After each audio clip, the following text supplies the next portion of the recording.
Halo sahabat, Assalamualaikum. Apa kabar? Semoga sehat selalu dan senantiasa berbahagia. Terima kasih sudah subscribe dan selalu setia menyimak video-video SLMT TV. Semoga Tuhan Yang Maha Kuasa selalu memberikan rezeki yang berlimpah ruah dan juga berkah untuk sahabat-sahabat semua. Kali ini SLMT TV menghadirkan sebuah alur cerita dari film yang berjudul Virasam. Bagaimanakah kisah selengkapnya? Simak alur ceritanya berikut ini. Dan tanpa perlu berlama lagi, langsung saja ini dia alur cerita filmnya.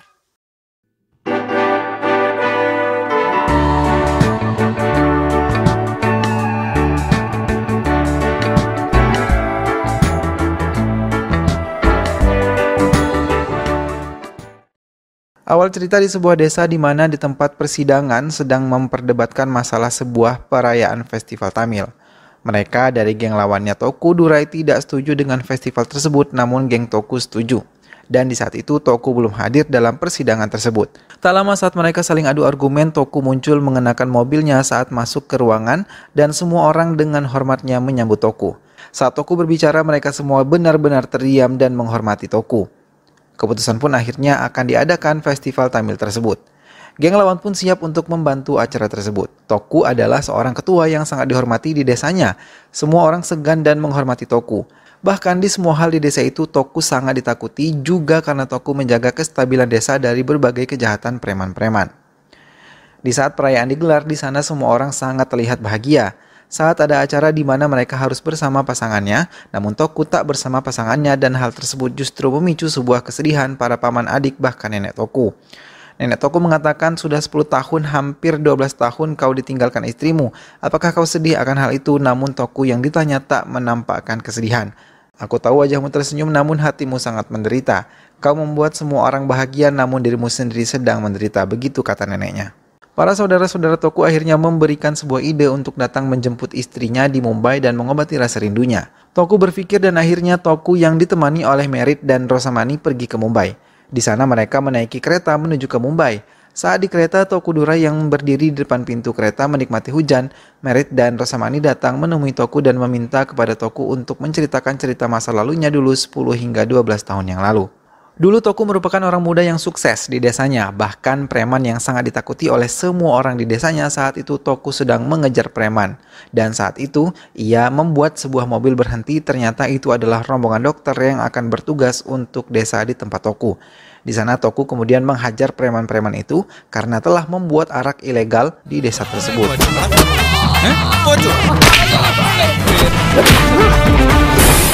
Karena hal tersebut, Toku membuat mobil bis yang membawa para dokter itu pun menjadi rusak. Di saat setelah kejadian itu, justru Toku mendapat surat panggilan polisi untuk ditahan dan ternyata Niranjana adalah salah satu dokter yang akan datang ke desa itu melaporkan Toku karena telah menghajar 4 orang dan menghancurkan bisnya. Toku yang melihat keberanian Niranjana akhirnya mau masuk ke dalam sel. Niranjana pergi mendirikan camp kesehatannya. Toku yang berada di dalam sebuah sel dan di sana malah seperti hajatan karena semua saudara Toku berada di sana menemani Toku. Di sisi lain, Niranjana dan teman-temannya kini kemudian mendirikan camp, namun di sana Niranjana didatangi oleh seorang preman kampung lain meminta sebuah pajak sebanyak 5 lakhs, bahkan kalau dalam rupiah kisaran 100 juta lebih. Mereka pun bingung. Supir Niranjana mengatakan camp ini didukung oleh Toku Durai. Namun saat itu mereka tertawa karena Toku Durai telah dipenjarakan oleh Niranjana. Niranjana dirayu oleh teman-teman untuk mencabut laporan terhadap Toku dan meminta maaf serta meminta bantuan kepada Toku. Niranjana dan teman-temannya datang ke kantor polisi. Di saat itu Niranjana mencabut laporan yang diberikan kepada Toku, namun saat itu Niranjana tidak meminta maaf bahkan tidak meminta bantuan kepada Toku. Preman yang mendatangi camp Niranjana datang lagi dan di saat itu mereka menghancurkan camp. Karena Niranjana tidak memberikan uang sebanyak 5 lakh, namun saat bos preman ini kemudian menghancurkan salah satu tenda, di sana terdapat Toku. Preman ini kaget dan memberhentikan aksi mereka itu dan mereka meminta maaf serta memberitahu bahwa mereka ke tempat itu mau berobat. Setelah itu Toku pun meminta Niranjana untuk membuat campnya di tempat Toku di kantor beras yang dimiliki Toku. Awalnya Niranjana menolak, namun dia melihat ketulusan Toku akhirnya menerima bantuan Toku untuk membuat camp kesehatannya di tempat Toku. Perlahan Niranjana mulai tumbuh cinta terhadap Toku karena sikap Toku yang suka membantu setiap orang dan memberikan kasih sayangnya juga kepada semua orang. Suatu hari ayah dari Niranjana datang ke tempat Toku. Toku yang baru sampai rumah mendapati sebuah mobil dan menanyakan mobil siapa tersebut. Ternyata itu adalah mobil ayah Niranjana. Sontak Toku kaget serta langsung masuk ke dalam menyambut ayah dari Niranjana. Ayah Niranjana mengungkapkan kedatangannya ke tempat itu dan mengatakan dalam bahasa Inggris bahwa anaknya Niranjana mau menikah denganmu. Namun Toku yang kurang paham bahasa Inggris mengatakan bahwa oke, kami siap membantu Anda untuk pernikahan, menyiapkan undangan dan menyiapkan semuanya. Namun di saat itu saudara Toku ingin mengatakan bahwa ini adalah kesalahan dan meminta Toku untuk menanyakan siapa pengantin laki-laki dari Niranjana. Di saat itulah ayah dari Niranjana mengatakan bahwa pengantin laki-laki itu adalah Toku sendiri. Sontak Toku kaget dan mengajak Niranjana untuk mengobrol berdua. Di sana Toku mengatakan bahwa Toku tidak pantas untuk Niranjana, namun Toku tidak bisa membohongi diri sendiri bahwa dirinya cinta terhadap Niranjana. Cerita kembali lagi ke masa di mana Toku dan Merit serta Rosamani telah sampai di Mumbai. Di sana mereka mendatangi tempat Niranjana. Namun di saat itu anak buah Niranjana mengatakan bahwa ibu Niranjana tidak ada di tempat. Namun setelah omongan itu Niranjana lewat dan Niranjana yang lewat ini sangat cuek kepada Toku dan pergi dari kantor itu. Berlanjut ke cerita 10 tahun lalu. Saat itu Toku menikah dengan Niranjana dengan perayaan yang sangat meriah sekali hingga mereka hidup sangat bahagia sampai suatu ketika saat itu Toku dikabari bahwa istrinya hamil. Dan singkat cerita, anak dari Toku dan Niranjana lahir. Mereka semua sangat menyayangi anak dari Toku dan juga Niranjana. Pada suatu hari ketika berada di penimbangan beras, Toku yang membawa anaknya Sweta mengalami sebuah bentrok. Niranjana yang menyusul ke tempat Sweta mengambil Sweta dan mengatakan bahwa jangan pernah bawa lagi Sweta ke tempat penimbangan beras karena itu adalah hal yang sangat berbahaya. Kemudian Toku pun berjanji tidak akan membawa Sweta ke tempat penimbangan beras lagi. Suatu hari Niranjana akan pergi ke Mumbai untuk melakukan pembelajaran kedokterannya. Di sana Sweta tinggal bersama keluarga ayahnya Toku. Mereka sangat bahagia. Dan saat Niranjana pulang, ia meminta untuk dijemput di stasiun.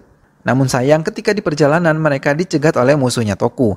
Ternyata Toku dan ayahnya membawa Sweta. Mereka diserang namun Toku dapat menghajar mereka semua.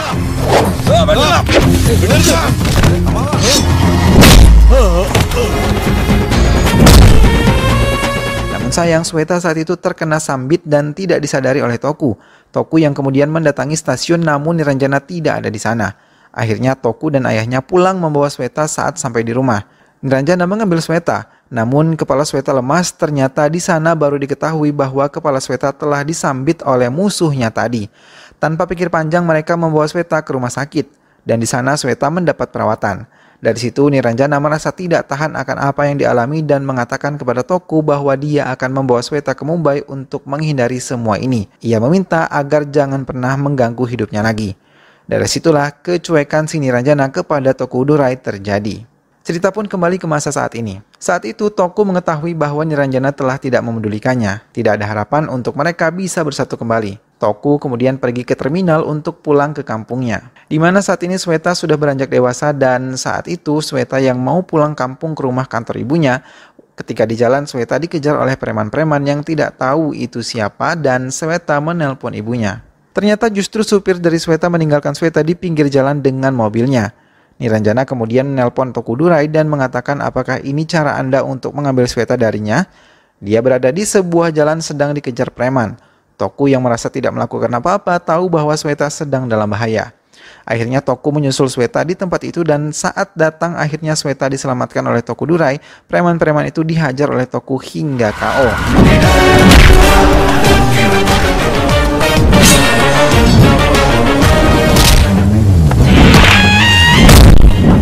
Saat Toku membawa Sweta ke rumah sakit, dia menelpon Gautam. Toku mengatakan ketika menyerang seseorang, pikirkan bahwa orang tersebut apakah memiliki ayah, paman, atau yang lainnya.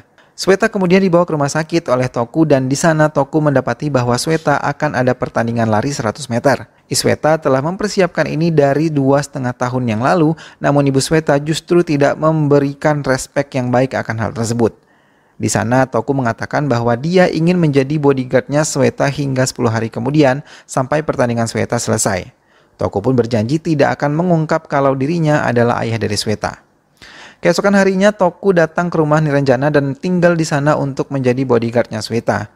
Mulai saat itulah Toku menemani Sweta kemana-mana. Saat pulang dari latihan, Sweta ditanya oleh Toku kenapa dia bisa berlari begitu cepat. Sweta menjawab itu semua karena ayahnya. Dan Sweta sangat membenci ayahnya karena setiap aku lari aku meluapkan emosiku dan menginjak orang yang aku benci. Hati Toku terasa sangat sakit mendengar hal tersebut.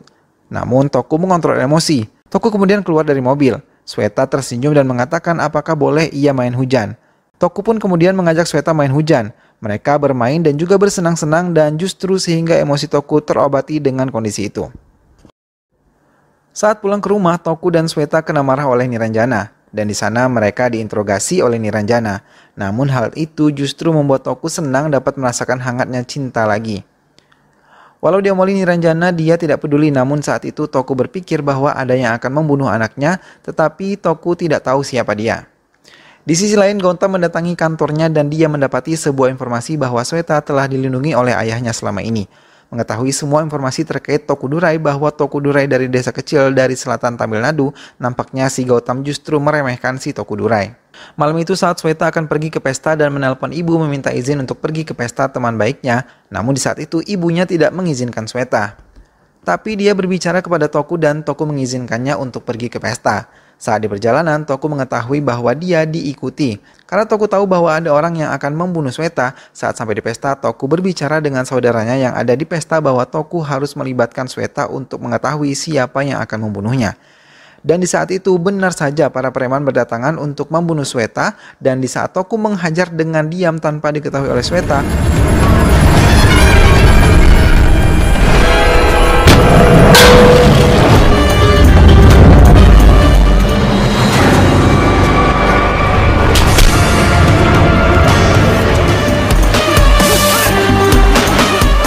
pesta berakhir dan mereka pun pulang namun telat.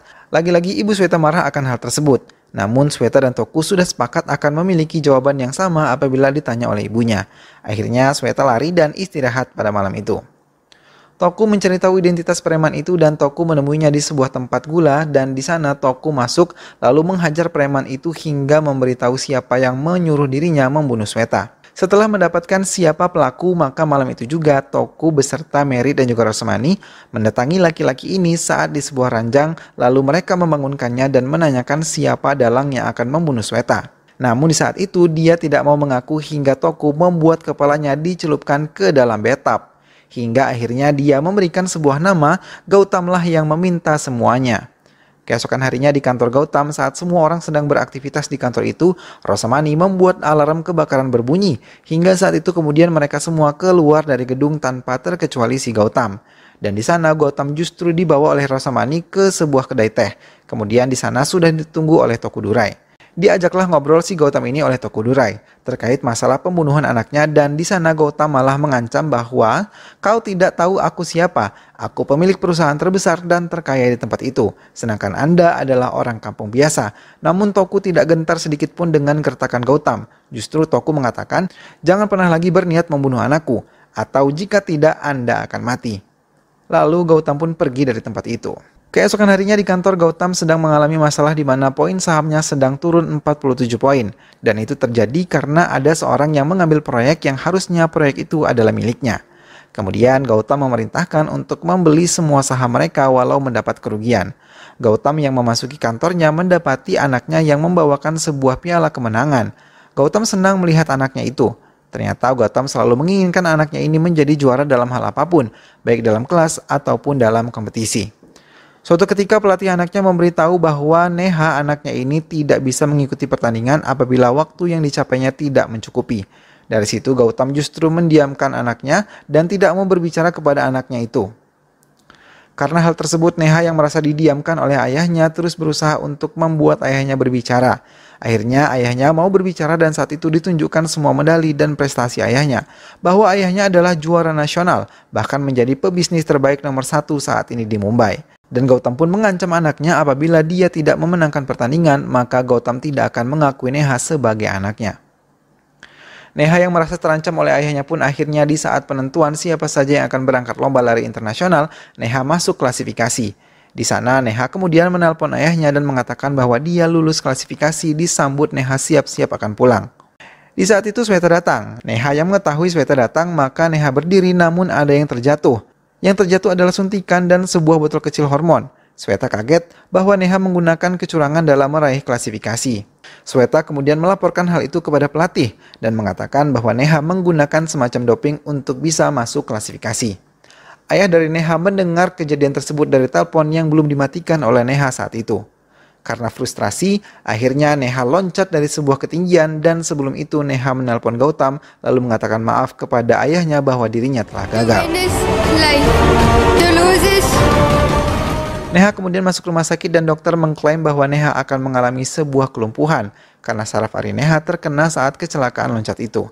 Gautam kemudian berpikir untuk membalas semuanya dan mengatakan bahwa anak yang membuat Neha seperti ini tidak layak untuk hidup. Di sisi lain, Tokudurai sedang mengobrol dengan Merit dan Rosamani, lalu mengatakan bahwa Sweta harus mencapai kemenangan di lomba tersebut, walaupun ibunya tidak tahu bahwa ada bahaya yang mengancam Sweta. Namun ia akan berkorban walau nyawa sekalipun untuk menyelamatkan anaknya. Di saat itu, Tokudurai mendapat telepon dari Kadar, sang pemilik kedai teh, bahwa dirinya disandra oleh Gautam. Toku mendatangi tempat itu dan mengatakan di sana sudah ada Gautam dan anak buahnya. Toku mengancam akan membunuh Gautam apabila menyakiti Sweta. Saat sudah marah, Toku sudah hampir menebas leher Gautam.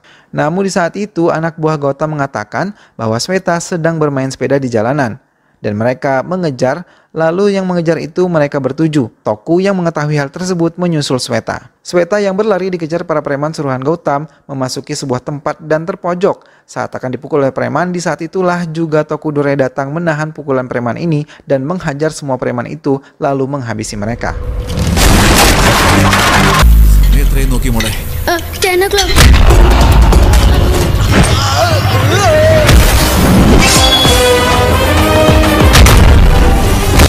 Saat akan pulang, Sweta dinasihati oleh Tokudurai bahwa dirinya tidak boleh melawan ibunya karena orang yang melawan ibu hidupnya tidak akan pernah berjaya.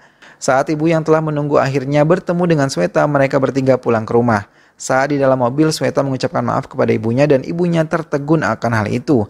Sweta mengatakan bahwa ketika bersama ibunya, ia merasakan kasih sayang.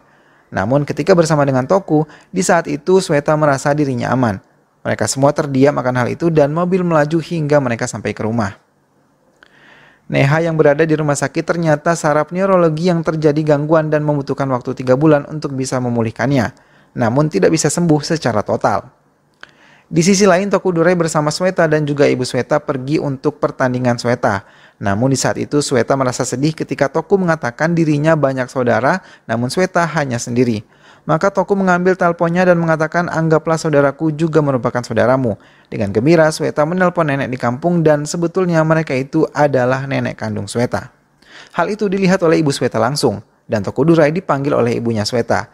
Saat itu Sweta sendirian, tiba-tiba Toku melihat mobil akan menumbur Sweta. Namun Tokudurai dengan sigapnya menolong Sweta dan Tokudurai lah yang tertabrak. Di saat itu Tokudurai langsung dibawa ke rumah sakit dan Sweta bingung kenapa ibunya sangat sedih melihat Tokudurai masuk rumah sakit dengan kondisi terluka. Sweta kemudian melihat ibunya berbicara kepada Merit dan Rosamani bahwa Sweta harus ke USA karena apabila Sweta di sini dia tidak akan aman. Namun Merit dan Rosamani mengatakan bahwa demikian usaha Sweta selama ini akan sia-sia. Sweta yang mendengar itu kemudian mendatangi Tokudurai di dalam kamarnya. Tokudurai yang sedang tertidur. Kemudian Sweta berbicara bahwa Sweta akan dikirim ke USA dan hatinya merasa sakit karena dirinya tidak bisa ikut bertanding.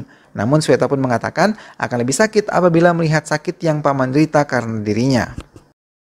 Sweta dan ibunya pergi ke bandara untuk check-in pergi ke USA. Saat itu ibu dari Sweta melakukan check-in online, namun saat kembali ke mobil ibu Sweta tak mendapati Sweta di mobil lagi. Ternyata Sweta dibawa oleh Tokudurai untuk pergi bertanding lari. Namun saat sebelum sampai di tempat, mereka menjemput Neha untuk ikut melihat pertandingan. Hal itu tidak diketahui oleh ayahnya Gautam. Saat akan memasuki stadion pertandingan di lapangan kecil, ayah Neha datang dan menghajar Tokudurai. Sweta dan ibunya disuruh pergi ke stadion untuk melakukan pertandingan sedang Tokudurai akan menahan Gautam di situ. Anak buah Gautam pun terus memukuli si Tokudurai. Sweta yang merasa curiga pun menanyakan kepada ibunya siapa Tokudurai itu. Mengapa dia rela mati untuk dirinya dan juga ibunya. Ibunya diam dalam linangan air mata dan di situ pun ibunya Sweta mengatakan bahwa Tokudurai adalah ayah kandungnya. Di saat itu mereka pergi ke pertandingan dan di pertandingan itu pun hadir Neha di atas kursi rodanya. Pertandingan lari internasional pun dilakukan saat itu. Sweta merasa bersalah kepada ayahnya. Hal ini membuat Sweta melambat dan berada di urutan yang kesekian. Namun di sela-sela itu Tokudurai datang dan memberikan semangat walau dalam kondisi berdarah. Sweta kembali bersemangat dari situ dan akhirnya Sweta memenangkan perlombaan itu. Di saat itulah juga Neha yang merasa senang memberikan sebuah tepuk tangan kepada mereka semua. Di saat yang bersamaan Gautam datang akan menghajar si Tokudurai, namun di saat itu Gautam melihat anaknya yang tepuk tangan lalu dia menghampiri anaknya yang mengalami perubahan yang begitu cepat. Sweta yang memenangkan itu menangis dan dengan hal itu juga Sweta memanggil Tokudurai dengan ayah. Tokudurai yang mendengar hal itu menghampiri Sweta dan memeluknya, lalu Toku pun mencium kening anaknya. Sweta menghampiri Neha lalu mengusap muka Neha. Demikian pun dengan Neha mengusap muka Sweta. Di sisi itu pun Gautam meneteskan air mata. Tokudurai mengatakan kepada Gautam apa yang kita lakukan ke mereka itulah kehidupan mereka. Anakmu mencoba bunuh diri karena dia kalah. Dia lebih bimbang dan takut jika kau dengar kekalahannya. Jadi dia buat keputusan begitu. Mereka berumur di bawah 18 tahun. Jika anak-anak ini bunuh diri sejatinya mereka bukan bunuh diri namun itu adalah pembunuhan. Aku tidak terpelajar sepertimu, namun aku tahu satu perkara. Kita bawa anak kita ke dunia bukan karena kita, bukan untuk kita. Semangat kita, impian kita, kerugian kita tak sepatutnya menjadi beban untuk mereka. Biarkan mereka membesar dengan gembira sebagai anak-anak. Kemudian pemenangnya pun diumumkan bahwa Sweta, Tokudurai dan akhirnya keluarga mereka bersatu kembali. Film pun ditutup dengan mereka merayakan sebuah perayaan Tamil Nadu bersama-sama. Lalu film pun selesai.